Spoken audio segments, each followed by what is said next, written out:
Stalking a monster bull. Monster bull.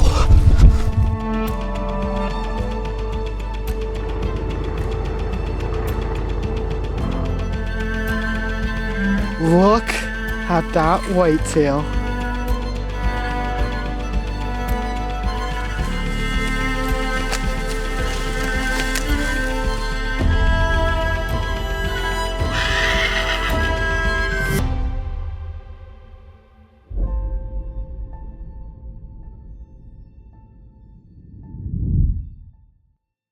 I am mule deer hunting for the first time for myself, which is crazy to think. Usually mule deer are the first on the list for me, but this year it was all about elk. Well, I got my elk, so now it's time to hunt mule deer. And the whitetail have just disappeared on me, so perfect time to chase some muleys. And I, at first light, watched a buck bed down. Looks like a good buck. Looks like a really unique buck with his main beam hooks down. So I'm gonna try to get closer to him, see what he looks like. I'm in a country that's awesome for stalking, awesome for getting a shot if you can get there, but it's so flat. You have to hike miles around in order to circle them. So I'm in the process now of hiking around. I'm only about 500 yards from him now. So just about to where I can start closing the distance. But it feels right to be out here mule deer hunting.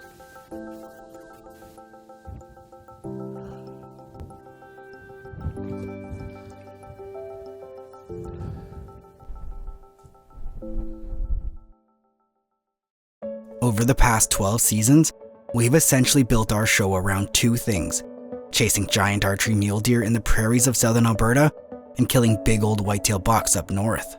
However, the trajectories of those two species have been headed in opposite directions over that time frame.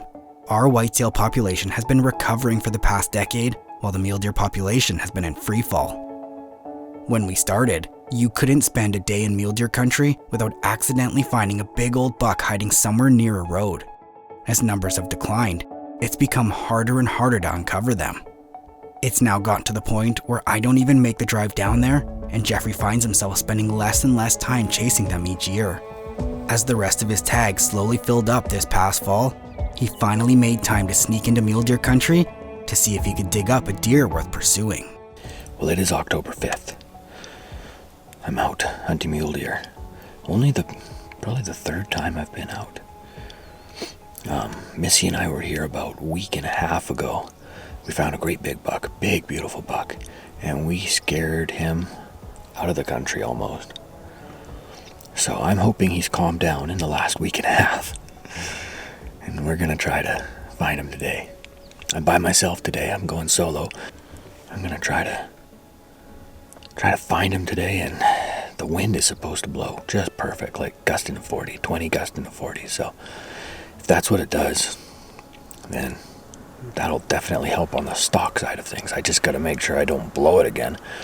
He was jumpy. Man, was he jumpy. So we're going to wait for the sun to come up a little bit, do some glassing, and then hopefully, if we're lucky, we get a glimpse of him up top before he dips down into the coulees. We can make a game plan then, but for right now, just waiting for daylight. Waiting for daylight, waiting for that morning sun.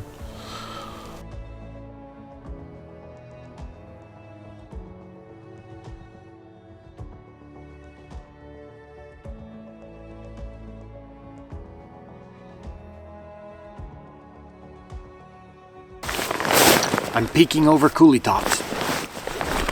It's got to be the worst possible way to hunt these mule deer. I have to look for an ear or a tine sticking out of 1,000 patches of brush that perfectly match a mule deer. All they have to do is look for one bulbous red nose poking up on the skyline. They have a 98% chance that they're going to see me before I see them. But I don't really know of any other way to do it. I didn't see them go down, and they could be anywhere. And so just got to try to be careful, take your time, pick it apart with the glass, and hope you get a little bit lucky.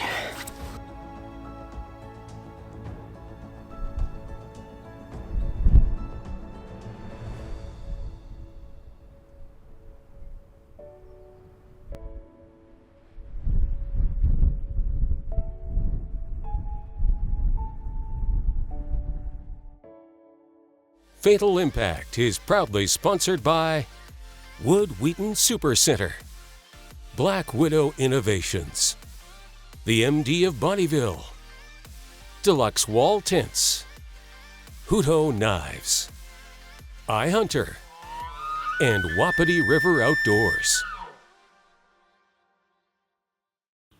This segment of Fatal Impact is brought to you by the MD of Bonnyville. Lake adventures happen here. This segment of Fatal Impact is brought to you by Wood Wheaton Super Center, a proud supporter of our outdoor heritage. At first light, watch the buck bed down.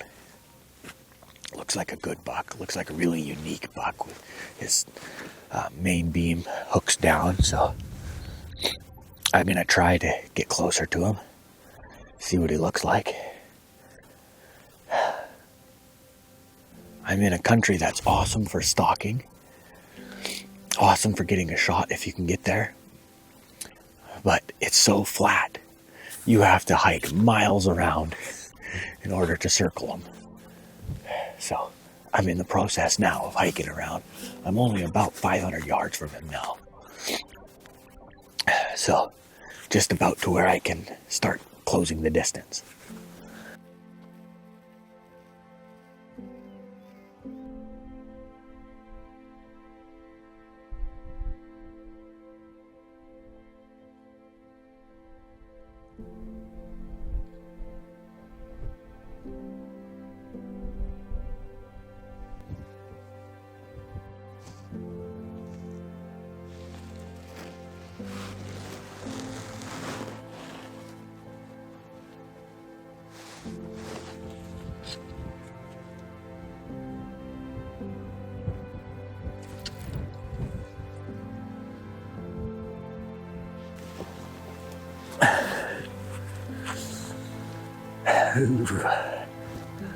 Just as suspected, the wind eventually got me.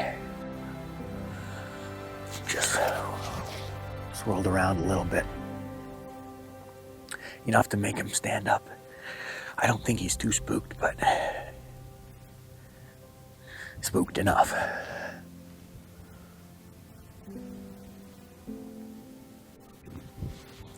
That's how it goes.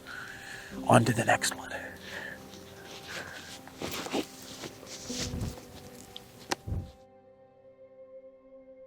Throughout the 2023 archery season, Jeffrey would struggle to find mature bucks in locations that he could pursue them, and ended up finishing the season without filling his tag. As the Alberta government continues to issue more and more tags each year, the future of mule deer hunting in southern Alberta doesn't look all that bright. The influx of hunters has greatly damaged landowner relationships and has made it increasingly tough to find access to mule deer country. The general archery zones that still remain are crowded with hunters as everybody searches for the few remaining trophy bucks. It's an unfortunate outlook for the future, but one that we as hunters must learn to deal with. Now don't get us wrong, we aren't only out there to find the biggest bucks possible. Our love for archery hunting was rooted deep in the pursuit and simple love for being out there. There's nothing quite as beautiful as an Alberta prairie sunrise in mule deer country, and it's something that we're forever grateful to get to experience. And as the sun was rising over those same prairies a year later in 2024, Jeffrey found himself watching an old mature buck on the edge of a slough, waiting patiently for him to find a bed.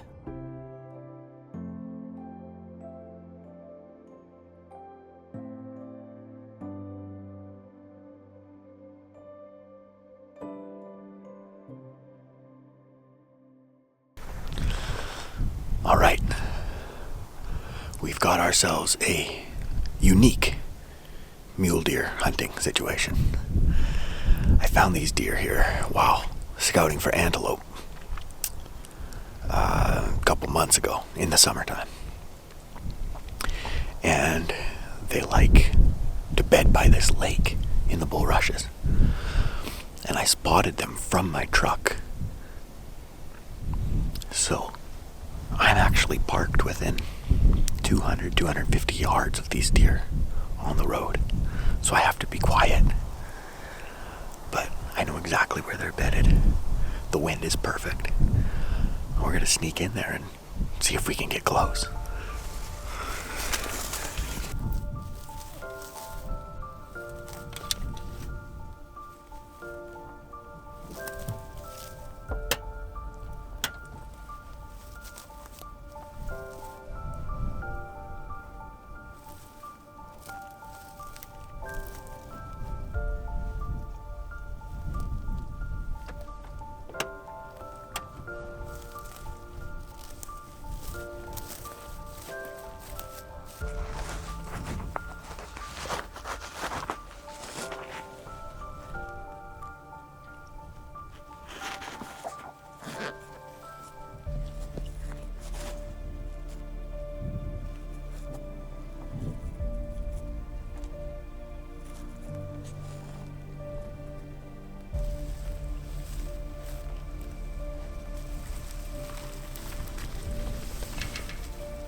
Fatal Impact is proudly sponsored by Scree Gear, Top Notch Taxidermy Studio, Mad Ramps, Immenso Diving Equipment, Dive R Carbon Fins, and 5-Star Redneck.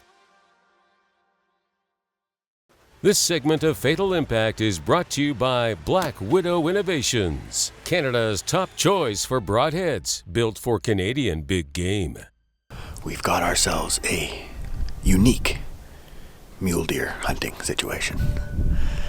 I found these deer here while scouting for antelope a couple months ago in the summertime.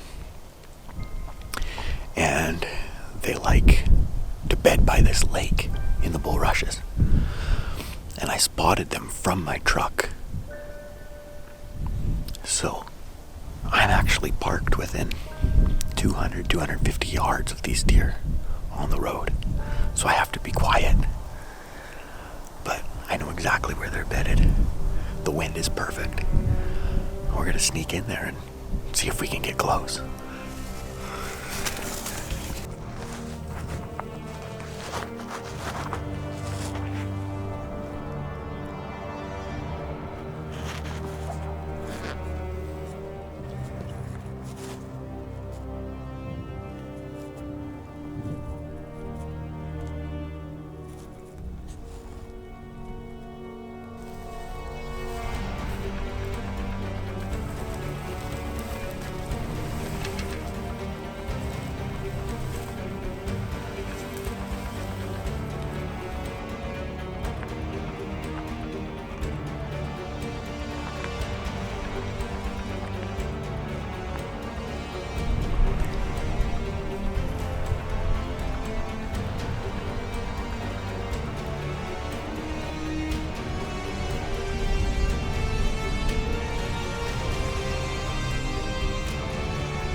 This segment of Fatal Impact is brought to you by Scree Canada, rugged hunting clothing for Canada's terrain. This segment of Fatal Impact is brought to you by Tourism Saskatchewan. Experience the beauty of Saskatchewan for yourself.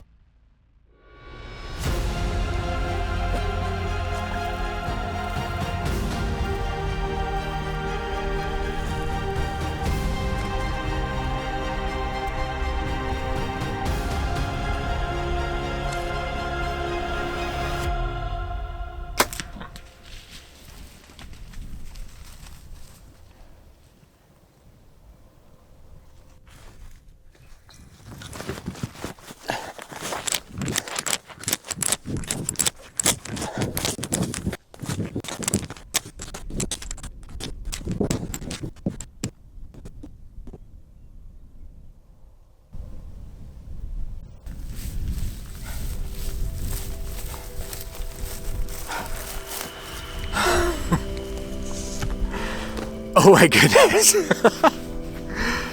I just killed a different deer than I realized. I didn't know there was 2 deer in here. I could just see the tops. He got up and his head was down. I pulled back. I shot him at probably 15 yards, 12 yards. And all of a sudden 2 deer jump up, and the one that I thought I shot, he ran off. This is a nice buck. This is a heavy buck. This is a mature mule deer, but it is not the deer I thought. But I smoked him. I heart shot him, so he's dead now.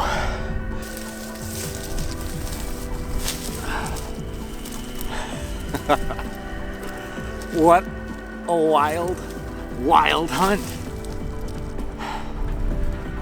I can honestly say that has never happened to me before.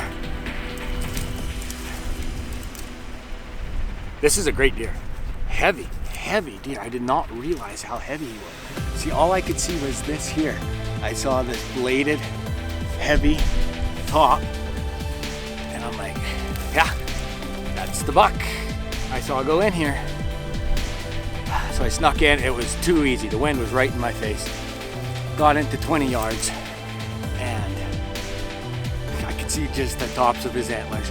And he stood up. I drew, and I couldn't see anything. I could see from here up.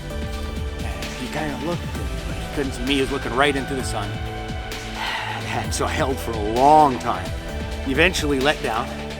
He moved a few yards, and I thought, oh, there's an opening. I can shoot him there. So I snuck in closer to probably 10 to 12 yards, and drew back, stood all the way up, could still just see the tops, and because his head was down feeding, but I could see his vitals. So I aimed right at his heart, let her fly. He took off, and up the other buck jumped right beside him. I didn't even realize they were both there. So that is something I've never done before. This is a great buck.